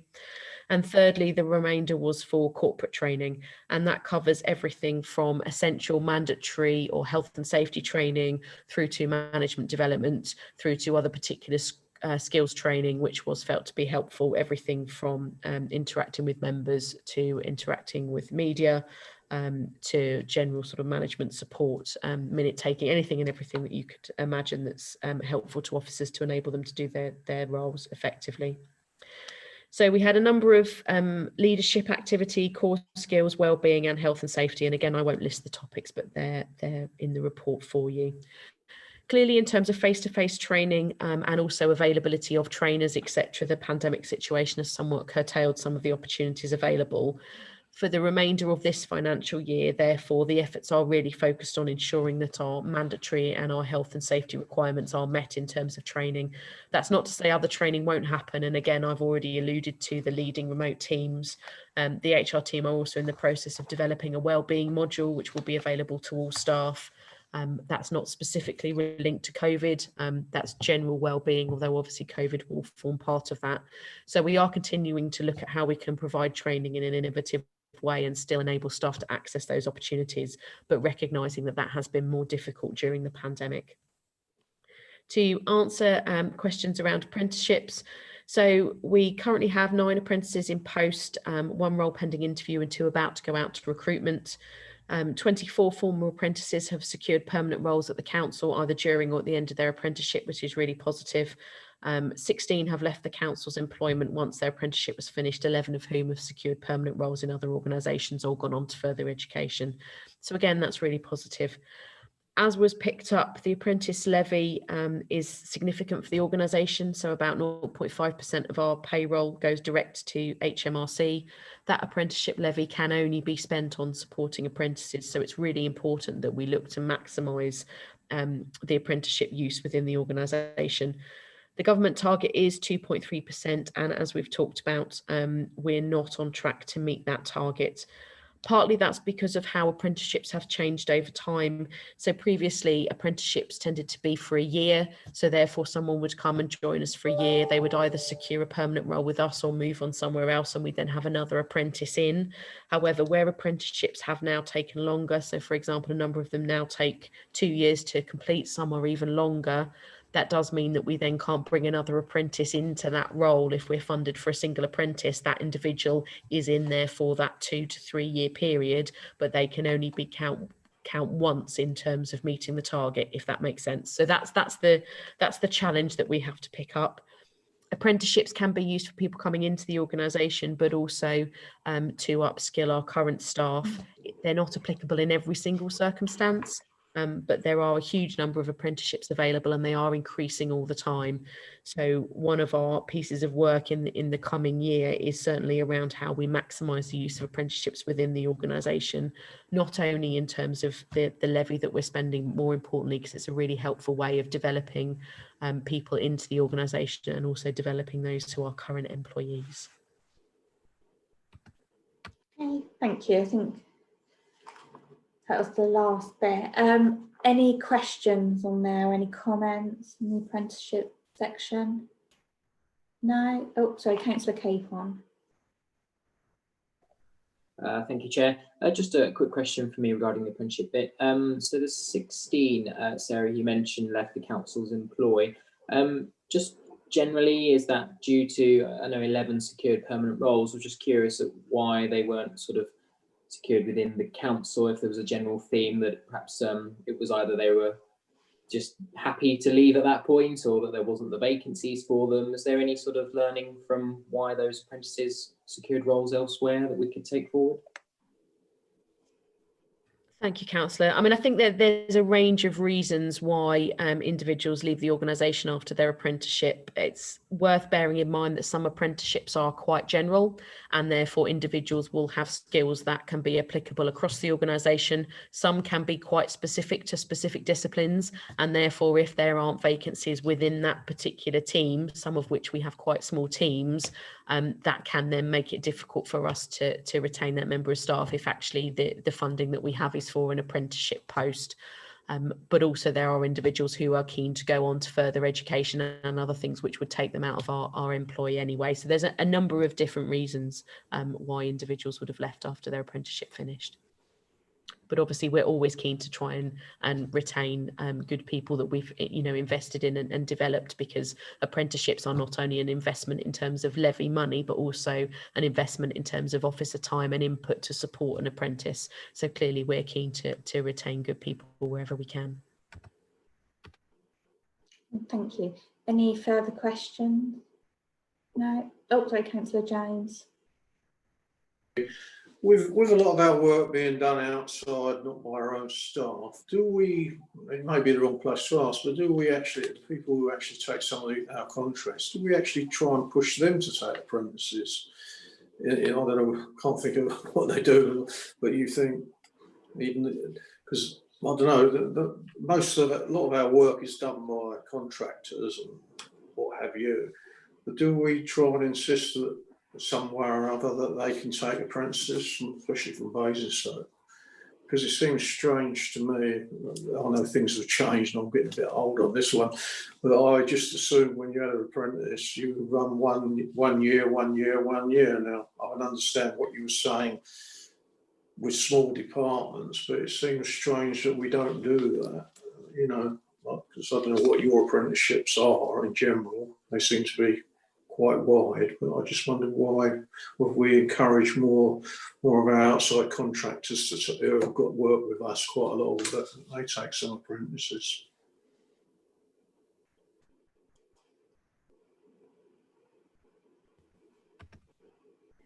Thank you, Councillor. I mean, I think it's obviously important to recognise that in terms of the apprenticeship levy, that's only applicable for apprentices that are directly employed by the organisation, and therefore would be apprentices that we have specifically within the council. I think it's important also to recognise that we do want to position ourselves as an employer of choice within the community, and that means that we are engaged with local schools and colleges, and also as part of ongoing, recruitment fairs and recruitment activity in terms of promoting the importance of apprenticeships more widely within the borough. So in terms of my specific team around HR, we're obviously very interested in how apprenticeships are used for our own staff, but actually a number of officers in economy and culture, for example, do work in the borough with local businesses, which would include contractors that we use, around how they can use apprenticeships more widely within the borough. So both pieces of work do kind of exist within the organisation in terms of both how we can use apprenticeships internally more, but also how we can encourage and support other companies and organisations who operate in the borough to use apprenticeships more extensively as well. So both of those pieces of work are ongoing. Okay, thank you. Okay, so I think we are at the point now where we can note the report, but we've asked for the recommendations where the exit interviews by grade are presented in the next report. And we'd also like to note, following Councillor Westbrook's thank you. So thank you to all the staff throughout the COVID-19 response, and we do appreciate it, taking on different roles, and I know some staff really put themselves out, so thank you. And then for the equality section, we'll have the comparison of demographics versus the borough stats, so internally versus externally, to make sure that we have an organisation that reflects the borough we represent. Okay, so agenda item 10 is another meaty one. So we've got Sarah to present on this one again, and it's to review and approve the updated grievance policy and procedure, and also the disability policy.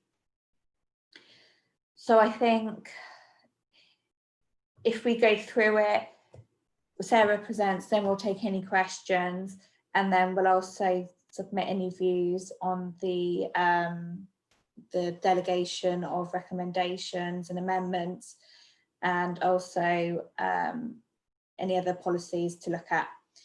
Okay, so Sarah, you okay to come back again? Thank you. Thank you, Chair. And with your approval, I will take them in that order in terms of a quick summary of the report, and then looking at the grievance policy procedure, the disability, and then we'll go on to the amendments. So again, this is an annual report that comes to the committee.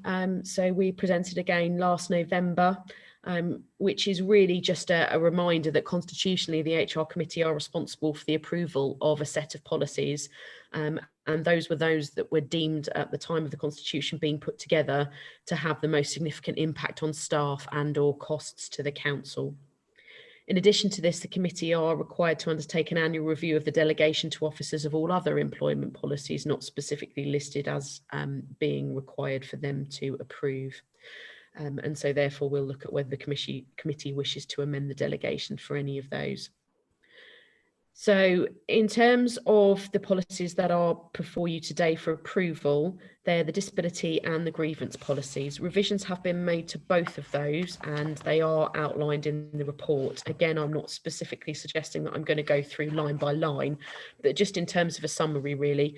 The main change for the grievance policy and procedure is that we had in existence two separate policies. One was an individual grievance policy and one was a collective grievance policy. Those policies were very, very similar, with essentially the same process in place, but just they related to either an individual or a group of more than one person, but essentially the process was the same. Therefore, to try and streamline the number of policies that we have, we've sought to combine those two into a single grievance policy and procedure. And again, that's something that a number of organisations have in place. So that's the main change. Other than that, there have been some changes to bring the policy in line with a similar format to other policies. Also, we've sought to align with other policies that have previously come in front of the committee. So, for example, adding where reasonably practicable to timescales, which is what's been added to the disciplinary policy. Similarly, we've sought to align with the disciplinary policy around timescales for outcomes from hearings or appeals. So again, I'm very keen for us to try and align our policies wherever it's reasonable to do so, so that they map across to each other. We've also added that an appeal can be heard by a more senior manager to one that heard the original grievance.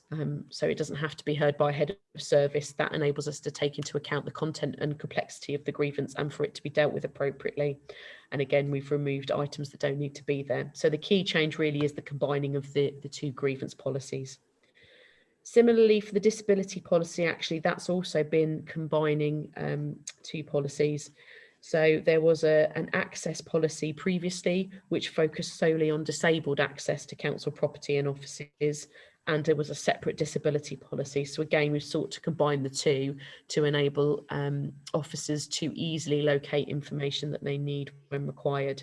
Again, you'll see in terms of the changes, we've incorporated definitions from the EHRC.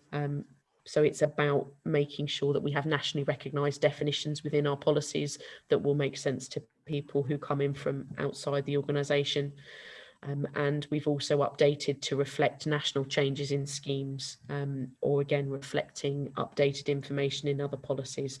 So really the key change to both of those policies is that we've taken two existing policies and sought to combine them without losing key information from either of the two existing ones, but just to make it easier for officers to access the information. Okay, so have we got any thoughts or questions on those two policies? I think we took them together. Councillor Jones? Can I ask whether this has been out of consultation with the trade union movement and what was the response?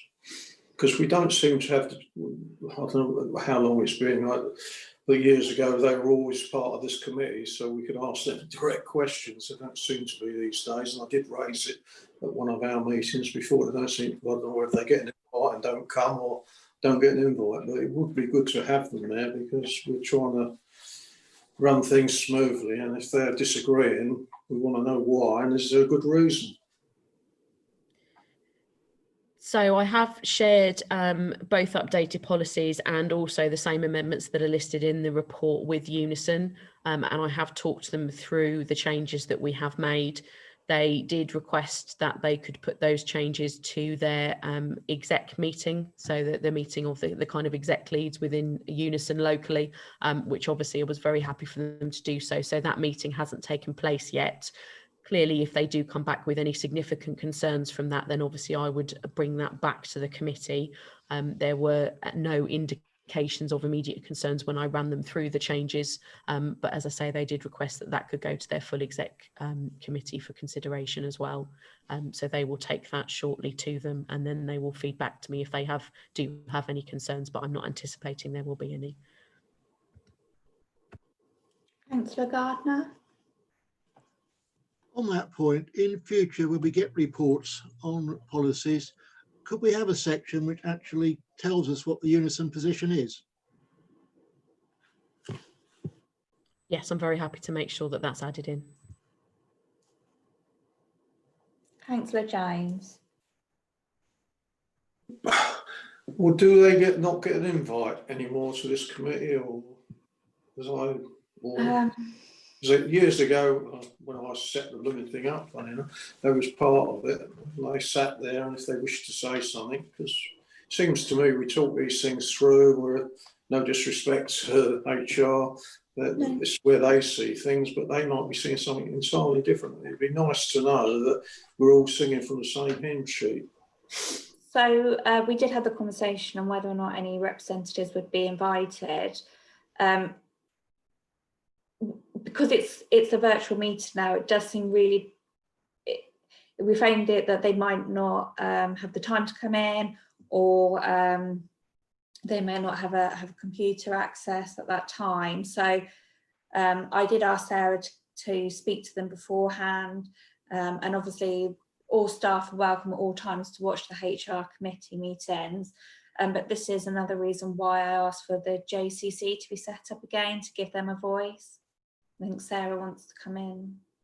Yeah, so just to confirm, I mean, I was trying to meet regularly with Unison anyway. Obviously, because of COVID-19, we're doing that more regularly. So I'm meeting with two of the Unison execs on a fortnightly basis at the moment. So they certainly were aware that the committee was happening. They've seen the papers for the committee. They are obviously very able to attend all in the week, they can attend if they wish to do so. But also I am speaking with them on a regular basis because I'm conscious that they can't always attend every meeting because clearly they're undertaking an operational role within the organisation as well. But they are able to attend, and also as the chair's alluded to, the JCC gives them another opportunity to input and to have engagement with members. But as I say, I am regularly meeting with them at the moment because of the pace of everything that's been going on during COVID and the impact that it's had across the organisation. Councillor Jones, do you want to come back at all, or? The only thing I would say was surely, no matter what job they're doing, they should be released for a couple of hours if they wish to join the meeting, if they feel it's important. And I would say it is important. It's good relations. I know things have changed since I was at work, but I would have, when I was a shop steward for Sainsbury's, I would have expected to be in some of these meetings and not maybe making the decisions, but giving opinions. And I think we need it. If I'm honest, it's the way forward. I think that's the one thing we can learn from Europe. They do it properly, they don't exclude. Okay, thank you. Yeah. Any further questions or comments? No. Okay, so on the two policies, so we've reviewed and approved the updated grievance policy and procedure and the disability policy. However, that is also pending approval from the unions to see if they come back with any queries or questions on that. And then the unison position moving forward should be included on the reports. And I think following on from Councillor Jones's points, that we will be issuing invites to the union representatives so they can come along if they wish, but they also have the forum of the JCC. Okay, so the next part on this agenda is to look at the views for whether there are to be any amendments to the delegations to officers for certain employment policies not listed in section 2 of this report and as outlined in section 3.3 of this report. So Sarah, do you want to come in on that? Thank you, Chair. So just to confirm, obviously the appendices to this report, the first two were the grievance and disability policy that I've just spoken about. The other four, which are the health, safety and wellbeing policy, the home and remote working policy, the lone worker policy and the recruitment and selection policy. When this report came to the committee last November, and the committee were able to view a whole list of every single employment policy that we had in the handbook, which is an extensive list. These were the four that the committee felt at the time they particularly wanted to look at in terms of reviewing the delegation. The next committee was a very packed agenda, so we weren't able to add them to that committee. So that's why specifically those four have been picked out. That's not me steering that, that's based on the feedback that we had last November. So those are the four policies. What I would say is all four of those policies will be impacted by smarter ways of working moving forward. Clearly home and remote working policy especially, but actually all four of those policies will need to be updated in the coming months as a result of moving into smarter ways of working. So these are the policies as they stand at the moment, but as I say, they will all be updated in the coming months as a result of that. Okay, Councillor Gardner. Well, based on that, I think all four of those policies should be coming back to this committee, and we shouldn't leave it to be delegated to officers. I think it's something that we should show an interest in. Okay, I think, so from my side of things, I'm just a little bit concerned about the committee becoming a policy approval one, but I understand that you want to have access to it. I just wonder if there's any other views from members on whether or not they would want it to come back to committee, or if we are okay with the delegated approval.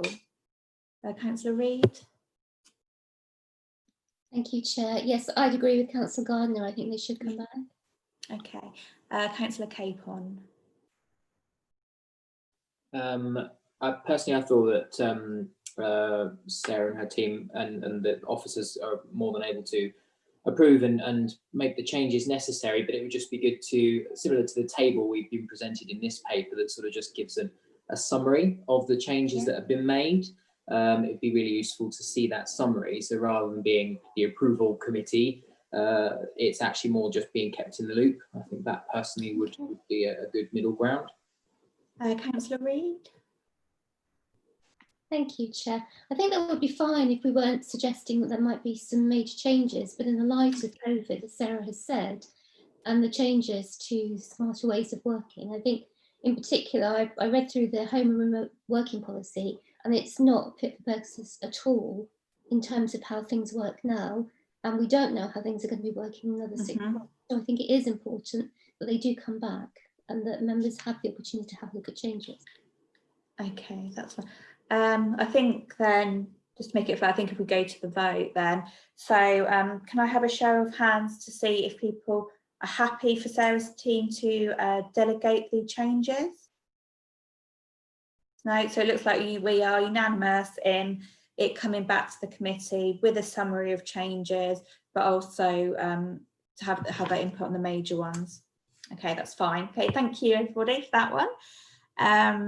And then the second point, well, final point we've been asked to look at is whether there are to be any additions to the current list of policies in section 2.6.5 of the Constitution, which the HR committee are responsible for approving. So any thoughts or?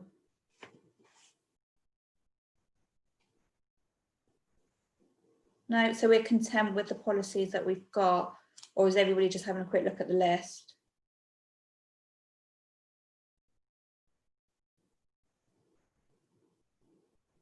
Okay, I'll take that as we are happy with that one. Yeah, perfect. Okay, thank you. Okay, so item 11 now, so we're nearly there, is the review of the work programme. So we've got that on item 11 at the back of our packs. Councillor Gardner.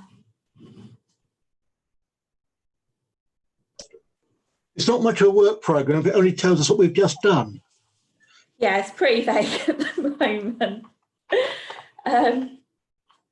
Councillor Rattigan, was that, did you put your hand up, sorry?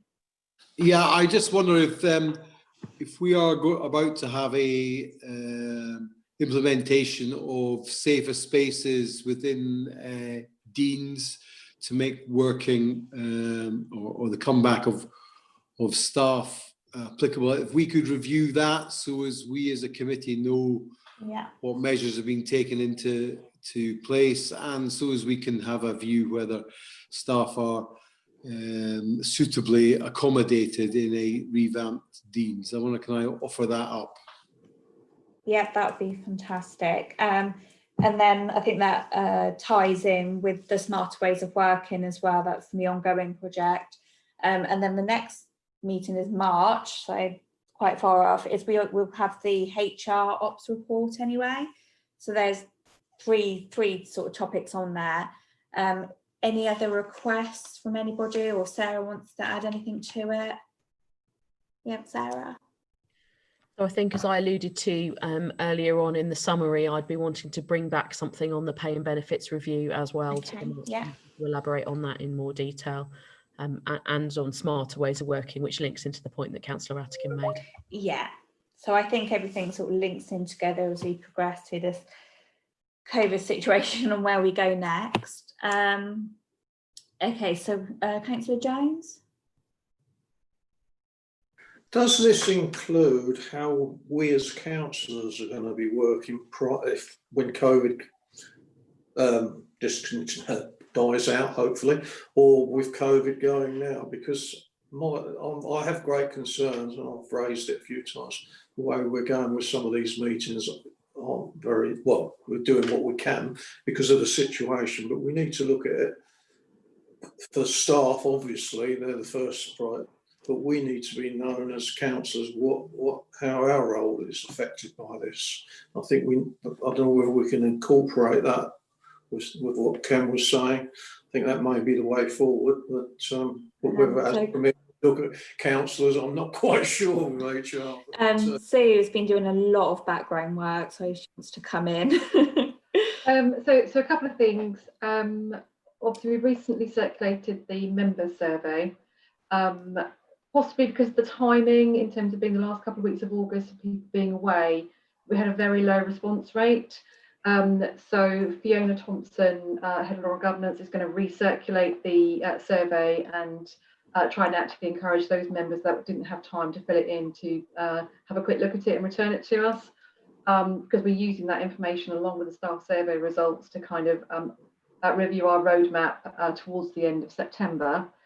Certainly in terms of anything we bring back in March, it will clearly cover members and staffing in terms of a Smarter Ways of Working update. Absolutely no problem with that whatsoever. I think that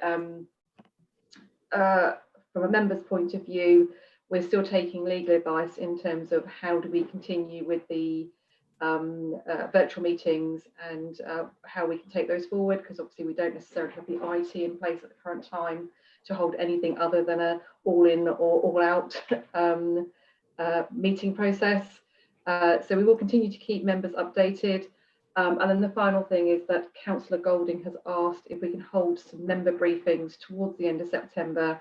We'll hold a couple of them. We'll invite all members to attend, which will give an update on the whole Smarter Ways of Working project. What does it look like in terms of how staff work? It will be in a post-COVID situation, but in terms of what the original intention was around Smarter Ways of Working, and give members an opportunity to see how we are intending for members to be able to operate in the buildings once all the buildings back open again. So hopefully members will find that helpful. Councillor Ratkin, I know you had your hand up earlier. If there's anything you wish to add? No, I was about the council survey, frankly, and Sue's dealt with that adequately. I think there may be something that we get out of that, some nugget to help councillors going forward and to make sure that their role within this council is enhanced and ensured that it is as vibrant as ever as it was before COVID kicked in. Thank you. On the councillor survey, is it now closed? Yeah. So it was closed, but obviously we've had some representations from some members that were away. And actually, because it was not well completed in terms of the numbers, it didn't feel like it was probably representative of the entire member group. And therefore, Fiona will be reopening it for another 2 weeks, just to see whether we can encourage any further members to complete the survey. Okay, so I think as the HR committee, we need to set an example. So I hope you'll complete it. Okay, so item 11. Oh, sorry, Sarah, sorry. Just want to add in terms of the work programme for March, obviously there'll be a couple of standing items, for want of a better phrase. So the pay policy statement will need to go as that then moves forward to full council for approval, and also an updated gender pay gap report will be coming as well. Okay, perfect. I think we've got quite a full agenda now. Okay, any final comments on the work programme? Oh, Councillor Gardner. When we've agreed the work programme, can it be circulated to members? Yeah, no problem.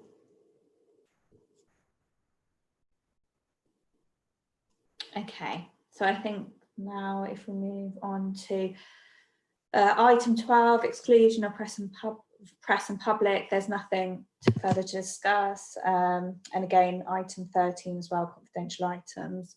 So the time is now 16:32. The meeting's now closed, and thank you all for joining. Okay, bye. Thank you very much.